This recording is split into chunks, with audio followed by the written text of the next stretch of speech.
ნაწარმოები შეიცავს თამბაქოს ნაწარმის, თამბაქოს აქსესუარის ან მოწყობილობის მოხმარებას. ნუ აიძულებთ ბავშვებს ისუნთქონ თქვენი კვამლი. მოწევა მავნებელია თქვენი ჯანმრთელობისათვის. ხელოვნური ინტელექტი შენმოქმედებაში. ტექსტი, ვიდეო, ფოტო, აუდიო. ერთი მოდულის ღირებულება მხოლოდ 19 ლარი. ჩვენ შევქმნით AI audience-ერი, ჩვენ შევქმნით AI news-ი. ჩვენ შევქმნით გაიდი ონლაინ მედიის AI-ია და ახლა ჩვენ შევქმნით კურსი თქვენთვის. ხელოვნური ინტელექტის შენმოქმედება. ეს ხმაც ჩვენ შევქმნით ხელოვნური ინტელექტით. ეს გამოსახულებაც და ახლა შეგვიძლია გასწავლოთ შენც. ტექსტის, ფოტოს, ვიდეოს, აუდიოს შენმოქმედება. სერტიფიცირებული კურსი ნათია კუპრაშვილთან, ნინა ხელაძესთან და JRC-ის გუნდთან ერთად.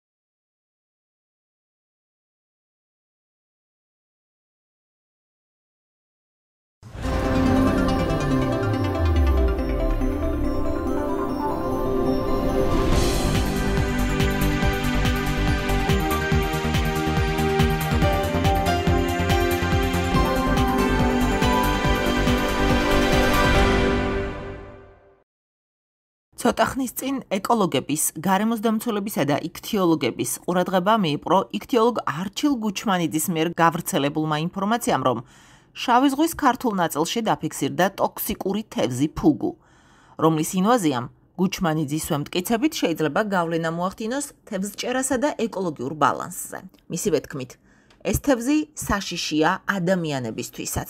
მალევე ამ ინფორმაციას გამოეხმაურა გარემოს ეროვნული სააგენტო და სოციალურ ქსელში გაავრცელა განცხადება, რომელშიც დაწერა, რომ საქართველოს შავი ზღვის აკვატორიაში საშიში თევზი არ დაფიქსირებულა. ჯერობით არ არის ხა ეს წინასწარ რაღაცების განსხვავება. დიდი ხანია ეგ თევზი თურქეთში უკვე ფიქსირდება. დიდი ხანია ფიქსირდება, ოღონდ იქეთ ხმელთაშუა ზღვიდან ზღვის მხარეს, შავი ზღვის, ოღონდ ხმელთაშუა ზღვის მხარეს, სადაც დაფიქსირებული პირველი ახალი ამბავი არ არის, წლებია ფიქსირდება, როგორც ჩვენმა იქთიოლოგებმა მითხრესმა, თუმცა ამ დრომდე საქართველოში ეს პრობლემა ჯერჯერობით არ დაფიქსირებულა და წინასწარ რა და როგორ იქნება ცოტა ისეთია რა შეეხება ხა პირველ ნაწილს ხა ამ დრომდე არ დაფიქსირებულა და ჯერ ეს პანიკა ცოტა ისეთია რა მოკლედ წინასწარი პანიკა ხო ხდება ხა არ არის ამდენი ხანი სულ იყო თურქეთში მაგრამ ეხლა რატო გადაწყდა რომ ხო და ლოგიკური არის ნახე თუ თურქეთში იყო ხა თევზს რა გააჩერებს რაღაცა წესით ლოგიკით შეიძლება წამოვიდეს დიდი ალბათობით შეიძლება წამოვიდეს საქართველოს არეალშიც, საზღვაო არეალშიც და ანუ ამ რისკებისთვის მზად ვართ. რამე პრაქტიკა არსებობს, რომ ვიყოთ, ანუ ქვეყანა ამას მომზადებული შეხვდეთ და როგორც ჩვენმა იქთიოფაუნამ და ფლორამ ეკონომიკური ზარალი არ მიიღოს, თქვათ ამ სექტორმა არა. ანუ არ არის პრობლემა, მოვიდით ხავმე და დაგიბრუნდები მაღაზიაზე პასუხით, ყოველ შემთხვევაში ის თავში რაც არის ხა დღეს. კი, მაგას აუცილებლად გავაჟღერეთ, როგორც სააგენტოს პოზიცია. კი, აქამდე ანუ არა მარტო სააგენტოს მიერ ზოგადად არ არის დაფიქსირებული არც ჭერა, არც მოპოვების არცერთი ფაქტი საქართველოში, მაშინ როცა თურქეთის სხვა დროსაც დაფიქსირებულა, იმიტომ რომ ხმელთაშუა ზღვიდან შემოსულა, ვთქვათ და გავიგე. სად არის რეალურად სიმართლე ფუგუს საქართველოში შემოსვლასთან დაკავშირებით? ზოგადად რა პრობლემებია შავ ზღვაში? რამდენად არის გაცნობიერებული კლიმატის ცვლილების რისკები? ესაა კითხვები, რომელზეც პასუხები ჩვენ გარემოს ეროვნული სააგენტოსგან, გარემოს დაცვის და სოფლის მეურნეობის სამინისტროსგან ვერ მივიღეთ. შესაბამისად მოვიკითხეთ დარგობრივ ექსპერტებთან. როგორც აგროსიახლეებს ნათია კოპალიანი უხსნის, ფუგუს დაფიქსირების ერთეული შემთხვევები შავი ზღვისთვის იმხელა პრობლემა არ გახლავთ, როგორიც მისი დაბინძურების მაღალი დონე და უმართავი, დაუბალანსებელი, უკონტროლო თევზჭერაა. არაფერი არ არის პრობლემა მაგ თევზთან დაკავშირებით. შავ ზღვაში არის გარდა მაგისა სხვა შხამიანი თევზებიც, მაგალითად შავი ზღვის ხორბენა, იგივე ჩიქვი, კიდევ არის შავი ზღვის დრაკონი, ზღვის გადა, სკაროსი ესეთი, რომელსაც შხამიანი ეკალი აქვს და თუ გაგიგიათ, რომ ოდესმე ვინმეს რაღაცა პრობლემა შექმნოდა მათგან. ერთეული შემოსვლები არის ეს ხმელთაშუა ზღვიდან, ამ ფუგუსი ადრეც იყო. აჰა. და ასე არავის არ ეცემა ეს თევზი და არ შეურჯობს ეკალს და არ მოშხამავს. თუ ვინმე არ დაიჭირა და მანდამაინც ისე არ მოხდა რომ აი ის ეკალი შეესო ხელში. იცით რომ იაპონელები მაგას ამზადებენ საკვებად, იღებენ იმ შხამიან ძირკვალს ეკალთან ერთად და ნუ მიირთმევენ. ამიტომ ეს სადღაც ღრმად ერთეული შემოსვლები და ის რომ შავ ზღვაში ვიღაცას გაეკიდოს და ბჭყალებში დაკბინოს, ეგეთი რაღაცა დაბალი ალბათობა იმისა, როგორც არის დაბალი ალბათობა იმისა, რომ სკორპენა არანაკლებ შხამიანია და რამდენი ხანია შავ ზღვაში ცხოვრობს. ცხოველთა ქცევის ეკოლოგიის და კონსერვაციული ბიოლოგიის პროფესორი ხას უსვამს, რომ შავი ზღვა ცოცხალი ორგანიზმია და როტაცია, შემოსვლა-გასვლა ბუნებრივი და ნორმალურია, თუმცა მონიტორინგი ინვაზიურ რისკებზე აუცილებელია. საერთოდ ინვაზიური სახეობა, რომელიც ახალი შემოდის, ყოველთვის გარკვეულ პრობლემებს ქმნის. ეს სახეობა მეორეჯერ შემოვიდა უკვე საკმაოდ ხანგრძლივი პერიოდის შემდეგ. ვნახოთ, თუ მომრავლდა თუ ასე კარტზე მკითხაობა არ არის, უნდა გაკეთდეს მოდელირება, რა პირობები ჭირდება ამ თევზს იმისთვის, რომ გამრავლდეს, არის თუ არა შავ ზღვაში ესეთი პირობები. ამიტომ ჯერჯერობით ესეთ თქმა, რომ თუ მომრავლდება, დია, რატო არ გამრავლდა მაშინ, რომ შემოვიდა.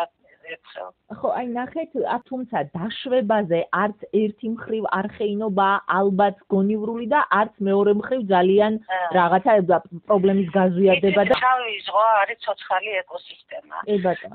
დაკავშირებულია ხმელთაშუა ზღვასთან. ხან რა შემოვა იქიდან და ხან რა შემოვა. ეს არის ნორმალური პროცესი. არ ვთვლი იმ ადამიანს მეცნიერად, რომელიც თუთუობაზე მსჯელობს. უნდა იყოს ფაქტებზე აგებული მოდელირება, ვთქვათ, რა ტემპერატურა ჭირდება. აი ამ მოდელირებას, ალბათონო ნათია, ვინ უნდა აკეთებდეს? სახელმწიფო, ისი პრეროგატივა არის ეს? არა, რატომ მეცნიერები, ვისაც აინტერესებს ეს ამბავი და ვინც მუშაობს. ტემპერატურა როგორი ჭირდება ამ თევზს, მარილიანობა როგორი ჭირდება, მისი ვერსატილობის, ანუ შეგუებულობის, როგორი იცვლება ხარისხი მისი შეგუებულობის იცვლება სპეციალურად, არის შეგუებული ფართო დიაპაზონს მარილიანობის, ფართო დიაპაზონს ტემპერატურების, მაშინ უფრო მეტი შანსია, რომ შეიძლება შემოვიდეს კიდე და დაფუძნდეს. ხმელთაშუა ზღვაში როგორია მისი რიცხოვნობა, რამდენად დასჭირდება ბჭყალებში ამ თევზს, რომ შემოვიდეს შავ ზღვაში, რომელიც დაბალი მარილიანობით გამოირჩევა, შედარებით დაბალი ტემპერატურით ვიდრე ხმელთაშუა ზღვა არის.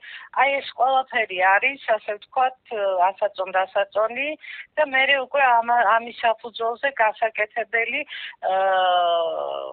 რამდენად შეიძლება ეს თევზი გამრავლდეს შავ ზღვაში და მონიტორინგი, რომ ესეთი ჭერები ჩასატარებელი და რამდენ ჭერილში ვთქვათ, შეგვხვდა ეს თევზი. ეს ყველაფერი ალბათ უნდა ითაოს გარემოსდაცვის სამინისტრომ დაუკვეთოს ვინმე მეცნიერს. სახელმწიფოს პასუხისმგებლობაა ისიც, რომ შეფასდეს კლიმატის ცვლილების რისკები ზღვისთვისაც და ხმელეთისთვისაც. როგორც ექსპერტულ წრეში ამბობენ, თევზჭერასთან და დაბინძურებასთან დაკავშირებული გონივრული პოლიტიკა ჯერ არ ჩანს. სპეციალისტებისთვის ამ დრომდე უცნობია, რის საფუძველზე დგინდება თევზჭერის კვოტები და ზღვის დაბინძურების შემცირების რა გეგმა აქვს ჩვენს ქვეყანას. კლიმატის ცვლილება ის არის, რომ ზღვის ტემპერატურა იმატებს და შესაძლებელია უკვე ის გახდეს უფრო მისაღები ბჭყალებში ხმელთაშუა ზღვის თევზებისთვის. თუმცა თუ ის თევზები მაღალ მარილიანობას არიან შეჩვეული, არიან ესეთ თევზები, რომელიც მაღალ მარილიანობაზე ცხოვრობენ, არიან რომლებიც მარილიანობის ფართო დიაპაზონს უძლებენ, აი ესეთმა უფრო შეიძლება აითვისოს შავი ზღვა. რისკები ხომ და გქონდეს წინასწარ სახელმწიფოს გათვლილი, ესე არ ფიქრობთ თქვენ? კი, აბსოლუტურად გეთანხმებით, რა თქმა უნდა. სტრატეგიებში ეს კომპონენტი ამოხატეს შავი ზღვა თევზის კუთხით და რა საფუძველზე ადგენენ ამ იმას საქმეა. კვოტებს და ისა არაფრით არ ასაჯაროებენ ამას რა მეთოდიკით ადგენენ კვოტებს და ნუ რა ვიცი ხო რა გითხრათ ყველაზე დიდი პრობლემა არის შავი ზღვისთვის დღეს მე თუ მკითხავთ დაბინძურება და გადაჭარბებული თევზჭერა და რატო იმაზე არავინ ასობს რომ საშინელი დაბინძურებულია შავი ზღვა ფუგუს რისკების და ზოგადად ზღვაში გლობალური დათბობის საფრთხეზე გავესაუბრეთ სანაპიროს მართვის და გარემოს დაცვის ექსპერტსაც მამუკა გვილავას შეფასებით კლიმატის ცვლილების რისკებზე როცა ვსაუბრობთ, საქმე მხოლოდ ერთ თევზს კი არ ეხება, როგორც მაგალითად ფუგუა. ამ კონტექსტში პრობლემებისა და გამოწვევების მთელი კასკადი გვაქვს, რომლებზეც მუშაობა ქვეყანას დაწყებულიც კი არ აქვს. მისივე აზრით, აუცილებელია გავწევრიანდეთ ევროარგოშიც. ერთ თევზში არ არის საკითხი, რომელიც არ არის ცნობილი, არის თუ არ არის. თან წყაროც არ არის ესეთი სანდო გარდა პირადი დაკვირვებისა, რომელიც და სხვა შორის ეს თევზი მე მოვიძეს სხვათა შორის და 2014 წელსაც იყო დაფიქსირებული 17 წელსაც სტატიას არის ცნობილი ბაირამ ოზტურკი ცნობილი ექსპერტი არის თურქი პროფესორი სტამბოლის უნივერსიტეტის თუ არ მეშლება ძალიან ესეთი პატივსაცემი და სანდო ადამიანი და ისიც წერს ამაზე ანუ აქ ახალი არაფერი არ არის ახალი არის ის რომ რა თქმა უნდა კლიმატის ცვლილება არის გაძლიერებული 2017 წელს ისეთი არ იყო როგორც არის 2025 წელს და ამ ერთი თევზის ძიებაში არ გამოგრჩეს მნიშვნელოვანი საკითხები და მე ეხლა უბრალოდ ჩამონათვალი მინდა იცით რომ გავაკეთო ყოველგვარი კონკრეტული თევზების მითითების გარეშე მეტეს ეგზოტიკური თევზების ჩვენით საკმარისი ყავს ტემპერატურის ზრდა და თბური ტალღები არა ხმელეთზე, არამედ ზღვაში, ვერც კი ზომავ ნორმალურად, საქართველოს მით უმეტეს. ჩვენი კოლეგები ზომავენ, გემები აქვს ყველას და ესეთ გემზე ზუსტად ერთი წლის წინ მარე ნიგრუმზე რუმინეთის ევროპული პროექტის ფარგლებში შესაძლებლობა ჰქონდა, რომ ტემპერატურაც გაგვეწომა. გარდა ამისა, ზღვაში დაცურავს ცნობილი ტივტივები, ეგრეთ წოდებული არგოს ტივტივები, ხვდებით ხო, როგორი სახელი ქვია. მთელ მსოფლიოში 10,000-ობით თითოეული ღვირს 30,000-დან 10,000 დოლარამდე და ბევრ საუბარს და ლაპარაკს. ჯობია რომ საქართველოს ერთი მაინც შეიძინოს. რომ ჩვენ ზღვაში მარილიანობა, ტემპერატურა, რომ დავწმუნდეთ, რომ კლიმატის ცვლილება ხდება.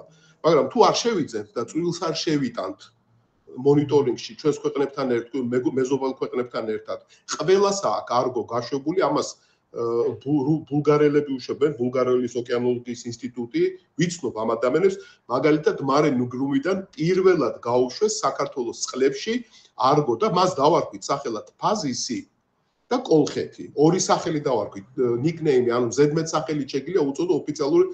ყველას ურჩევ, რომ ევროარგო ნახონ, რომლის წევრებით სამწუხაროდ არა ვარ, არგოს წევრი არ არის საქართველოს.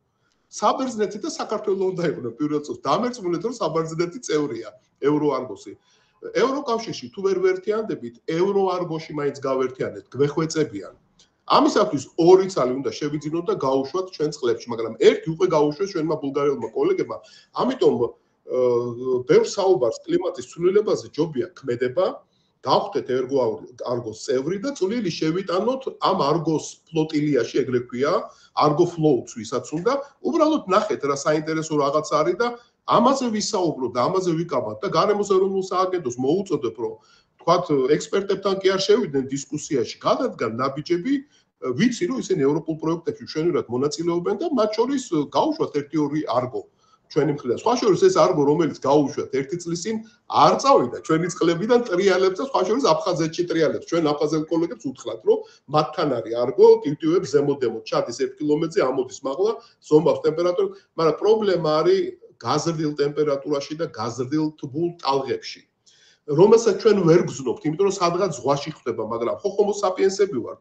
შეგვიძლია რომ გავზომოთ, გაზომვით ვისაუბროთ და ჩვენ ეს სიცხე ვერ ვიგზნოთ, მაგრამ ვიგზნოთ შედეგები, რომელიც ჩვენ ზღვას მოევლის. შარშან ქალბატონო ბელა, ყველანაირი რეკორდი დაამყარა ზღვის ტემპერატურამ გლობალურად. ამოხტა მრუდი, ეგრე ეძახიან, ამოხტა ნორმალური ფარგლებიდან არავინ არ იცის არც ერთმა მეცნიერმა ესეთი დიდი ნახტომი რატო გააკეთა. ყველას ვთხოვ რომ დაგუგლოს, ეხლა ჩვენ საშუალება და დრო არ აქვს რომ გიჩვენოთ ეს გრაფი. უბრალოდ ყველა მრუდი რომ ესე წლის განმავლობაში რომ ესე მეორდება ბოლო 20 წლის მანძილზე, ამომხტარი არის ზემოთ. და არის ტრაგიკული მდგომარეობა. ერთ თევზზე არ არის საკითხი და ამიტომ ამაზე ვისაუბროთ. ჯობია თან წყნარად და თანამშრომლობით, ჩვენ თანახმოვართ რომ ვითანამშრომლოთ გარემოს ეროვნულ სააგენტოსთან, მაგრამ მანაც უნდა ითანამშრომლოს და ჩვენ თუ ამას ვიტყვით რომ თბური ტალღები ზღვაში არსებობს, არ შეგვამკონ მაინდა-მაინც, იმიტომ რომ არსებობს, ვიცით რომ არსებობს. იზომება, ჩვენ თუ ვერ ზომავთ, სხვები ზომავენ. ზღვაში კლიმატის ცვლილების რისკებიდან მეორე პრობლემაა ევტროფიკაცია. მამუკა გვილავა იხსენებს რამდენიმე წლის წინანდელ ფაქტს, როცა სწორედ ეს შემთხვევა გვქონდა გრიგოლეთსა და ქობულეთიდან აფხაზეთამდე ზღვისპირა ზოლში. ევტროფიკაცია, სპეციალისტის თქმით, იწვევს ბიომრავალფეროვნების სტრესს, რაც ავტომატურად მეთევზეობის სტრესში გადაიზრდება ხოლმე. მეორე გახავთ ევტროფიკაცია. პირველი მე ხა ტემპერატურაზე ვისაუბრე კლიმატის ცვლილების გამო, მაგრამ ყველაზე რთული პრობლემა ჩვენი ზღვის არის ევტროფიკაცია, რომელიც იწვევს ყვავილობას წყალმცენარეების, ხომ? ეს ვისაც ახსოვს გრიგოლეთში რამდენიმე წლის წინ ქობულეთიდან აფხაზეთამდე იყო მთლიანად მოცული რამდენიმე ასეულ მეტრში და მართალი გითხრათ, ჩემი დამგეგმარებელი კოლეგები რომ მეკითხებოდნენ რისი ბრალია და რა არის, ვერ ვეუბნებოდი, იმიტომ რომ არანაირი გაზომვა არ არსებობს და ასე შემდეგ. მკვდარი ზონები ზღვაში, ეს რაღაცა ახალ სიტყვებს არ გეუნებით, dead zones, ნახეთ, ევტროფიკაცია იწვევს ჟანგბადის ნაკლებობას და ჟანგბადის ნაკლებობა იწვევს მკვდარ ზონებს. შავ ზღვაში 200 მეტრის კი არა და უფრო ნაკლების დაბლა ისედაც მკვდარი ზონა გვაქვს სიცოცხლისთვის, ვთქვათ, იდეალურად სტერილური არ არის, მაგრამ ყოველ შემთხვევაში იქ თევზები არ დაცურავენ. და ამას ემატება კიდე ევტროფიკაცია, რომელიც არის შავი ზღვის ყველაზე დიდი პრობლემა. მე ერთ თევზზე არ ვისაუბრებდი, ევტროფიკაციაზე ვისაუბრებდი და ამაზე არავინ არ საუბრობს. რაც ნიშნავს იწვევს ბიომრავალფეროვნების სტრესს და ეს სტრესი გადაიზრდება მეთევზეობის სტრესში. და თუ ვინმეს ეჭვიეპარება რომ მეთევზეობა სტრესის ქვეშ არის, თურქ მეთევზეებს კითხოს, ქართველი მეთევზეები არ აყვავს იმ ძარაოდენობით სამწუხაროდ ჩვენ წყლებში თურქი მეთევზეები ჭერენ 100-ჯერ მეტს. და ისეთი შეშფოთებულები არიან, რომ უკვე ხმამაღლად საუბრობენ ამაზე და თუ ჩვენი თავის თუ არ გვესმის და ჩვენი გაზომვებს თუ არ ვატარებთ და ჩვენ თვითონ თუ არ ვქვლით ამ ყველაფერს, თურქ მეთევზეებს კითხოთ, საერთოდ რატო იჭერენ ჩვენზე უფრო მეტ თევზს თურქები ჩვენ წყლებში, არ ვიცი, მაგრამ ეს სხვა საკითხია. ამიტომ მეთევზეობის კოლაფსამდეც კი კლიმატის ცვლილებამ შეიძლება ეს გამოიწვიოს. ინვაზიური სახეობები და გამჟავიანება იმ რისკთა შორისაა, რასაც შავ ზღვაში კლიმატის ცვლილება აძლიერებს, თუმცა მამუკა გვილავა ფიქრობს, რომ ვიდრე თევზებამდე მივალთ, საკუთარ უსაფრთხოებაზე უნდა ვიფიქროთ მეტი და აქ ზღვის დონის მატების რისკი აუცილებლად უნდა გავითვალისწინოთ. მისივე თქმით, ამ ეტაპზე ზღვისპირა ქალაქების ინტენსიური განაშენიანება ამ რისკის სრული უგულებელყოფით მიდის, რაც დიდი საფრთხის მატარებელია. ინვაზიური სახეობები აუცილებლად, რა თქმა უნდა, მათ შორის შეიძლება ეს თევზის, მე ხა დარწმუნებით ვერ გეტყვით, იმიტომ რომ დამარწმუნებელი წყაროები სამეცნიერობით არ არის. 2017 წლის წყარო ვნახე, დღევანდელი წყარო ჯერს ვერ ვნახე, როგორც კი ვნახავ, შეგატყობინებთ აუცილებლად, მაგრამ ეს ყველაფერი მეთევზეობის სექტორზე რა თქმა უნდა მოქმედებს. იგივე გამჟავიანება, იმიტომ რომ თქვენ იცით რომ ნახშირორჟანგი, რომელსაც ძირითადად ოკეანეებში თანთქავდა აქამდე და არა ჩვენს მიერ დარგული ხეები. ხო? უკვე აღარ აქვს საშუალება ოკეანეებს რომ შთანთქოს მეტი. რაც ტრაგიკული შემთხვევაა, იმიტომაც არის დაჩქარებული კლიმატის ცვლილება. თქვენ იცით რომ 1 გრადუსზე ვსაუბრობდით ამ რამდენიმე წლის წინ და შარშან 1.5 გრადუსს გადააჭარბა გლობალურმა საშუალო ტემპერატურამ და ეს ნიშნავს იმას, რომ ეს 1.5 ჩვენთან დარჩება. მე შეგახსენებთ, რომ ეს არის პარიზის შეთანხმების იდეალური ვარიანტი. შეთანხმებული ვარიანტი არის 2 გრადუსი. დღეს ჩვენ ვართ 3.5 გრადუსზე, ჩვენი ქმედებებით გლობალურად და 3.5 გრადუსს გაანებეთ, 1 გრადუსი არის უკვე ტრაგიკული. და მე ვიტყოდი, რომ ვიდრე თევზებზე დავიწყებ და ზღვაზე საუბარს. ყველაზე ჩემი აზრით, ჩემი პირადი აზრი არის როგორც ექსპერტი, ერთ-ერთი ყველაზე მნიშვნელოვანი პრობლემა კლიმატის ცვლილებასთან დაკავშირებული არის ზღვის დონის აწევა. შეგახსენებთ, რომ ზღვისპირა ქალაქების გენგიგმებზე მუშაობა ზოგ შემთხვევაში დასკვნით ეტაპზეა, ზოგან კი საჯარო განხილვების ეტაპზე.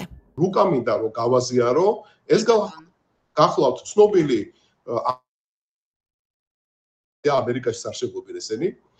Climate Central-ი, რომელიც რეგულარულად აქვეყნებს, რეგულარულად კი არა შეგიძლიათ ნახოთ, აი დაიმახსოვროთ ჩვენმა მაყურებლებმა ეს ვებგვერდი Climate Central-ი დაგუგლონ და მივლენ ამ ვებ პორტალამდე. და ნახეთ, მე დავაყენა 1 გრადუსი და 1.5 გრადუსი. 1 გრადუსი, რომელსაც ვამბობთ, რომ 1 გრადუსით მოიმატა. 1.5 გრადუსი, რომელიც შარშან დაფიქსირდა და გარწმუნებთ, რომ წელსაც დაფიქსირდება. შეხედეთ, რა მდგომარეობაშია ევროპაში სიცხის მხრივ. ხო, ჩვენ შემთხვევით გაგვიმართლა წელს, რომ არცხელა ივლისი და აგვისტო ჯერ კიდე წინ არის. მაგრამ ეს არის ოფიციალურად, სადაც ვიმყოფებით. შეხედეთ უბრალოდ ბათუმს. ეს ყვითელი ფერის არის 1.5 გრადუსის შემთხვევაში წყლით დაფარული. 1 გრადუსის შემთხვევაში გახლავთ აი ეს იისფერი.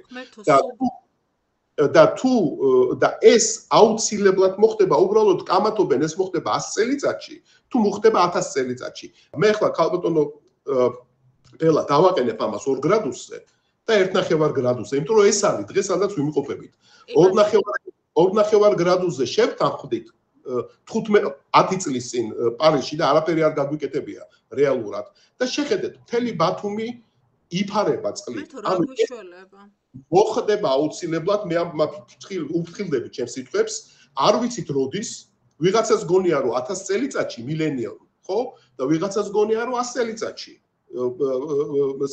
centennial ხო და ეხლა უბრალოდ განახებთ ბათუმს კიდე გაუმართლა არაუშავს აგერ არის ბატონო ქობულეთი აგერ არის ფოთზე აღარც არის ლაპარაკი მთელი ეროვნული პარკი რომლის შექმნაშიც მონაწილეობა მაქვს მიღებული პროექტის მენეჯერი გახდით არის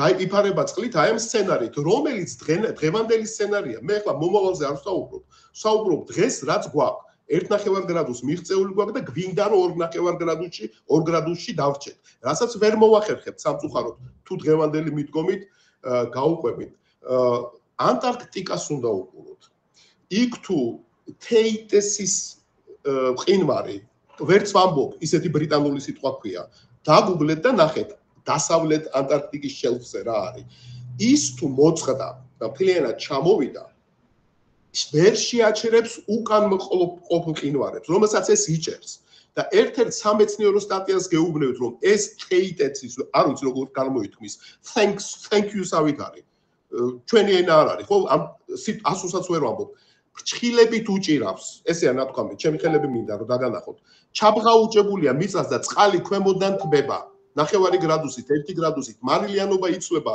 ამ სამხრეთის ოკეანებით და ამიტომ ანტარქტიკასაც კი უნდა უყუროთ რა მოელის ჩვენს სანაპიროს თემზე უფრო მეტად მე მაშინებს ბათუმის და ფოთის ბედი ქობულეთისაც სოხუმისაც მათ შორის იმიტომ რომ ისინი ჯერ არ ემზადებიან ამისთვის კი ბატონო 100 წელი გვაქვს თქვა წინ როდის უნდა დაიწყოს ქალაქმა დაგეგმვა დღეს მოგცემენ საშუალებას რომ საჯაროდ განვიხილოთ გენგეგმა და მისი სტრატეგიული გარემოზაცვითი შეფასება რა თქმა უნდა ჩვენ ამ კითხვებს დავსვავთ დაველოდებით პასუხებს და 100 წელი არ ვაპირებთ ცხოვრებას მაგრამ 10 წელი შევეცდებით რომ შემდეგ გეგმაში კითხვა რო დაგისვით და ეს დღეს რო გამოვლინდა ყველანაირად როგორ გონიათ ახლა საქართველოს ინფრასტრუქტურის მშენებლებს უკეთესად აშენებენ თუ ამერიკელები ინფრასტრუქტურას გეგმები აქვს დასახული როგორ გაასახლონ მოსახლეობას სანაპიროდან მაინტერესებს საქართველოს ამ გეგმებზე არ ვამბობ ვინმე საკითხი მაინც დასვა იქნებ გეგმები გვაქვს შესადგენი როგორ ევაკუაცია როგორ მოვახდინოთ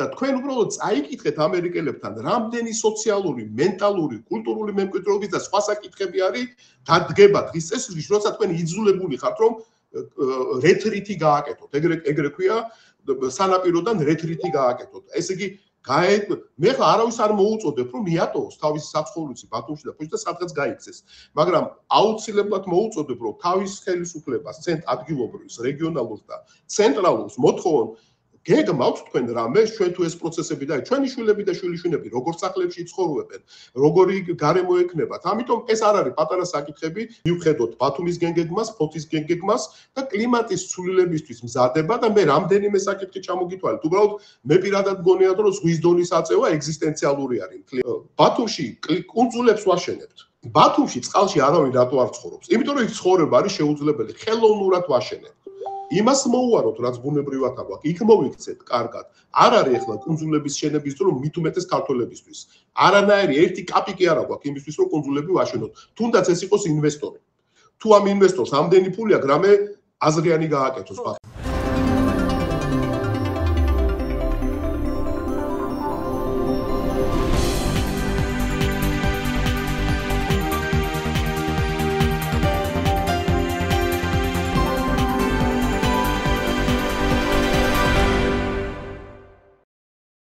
ხელოვნური ინტელექტი შენმოქმედებაში. ტექსტი, ვიდეო, ფოტო, აუდიო. ერთი მოდულის ღირებულება მხოლოდ 19 ლარი. ჩვენ შევქმნით AI audience-ერი, ჩვენ შევქმნით AI news-ი, ჩვენ შევქმნით გაიდი ონლაინ მედიის AI-ია და ახლა ჩვენ შევქმნით კურსი თქვენთვის. ხელოვნური ინტელექტის შენმოქმედება. ეს ხმაც ჩვენ შევქმნით ხელოვნური ინტელექტით. ეს გამოსახულებაც და ახლა შეგვიძლია გასწავლოთ შენც. ტექსტის, ფოტოს, ვიდეოს, აუდიოს შენმოქმედება. სერტიფიცირებული კურსი ნათია კუპრაშვილთან, ნინა ხელაძესთან და JRC-ის გუნდთან ერთად.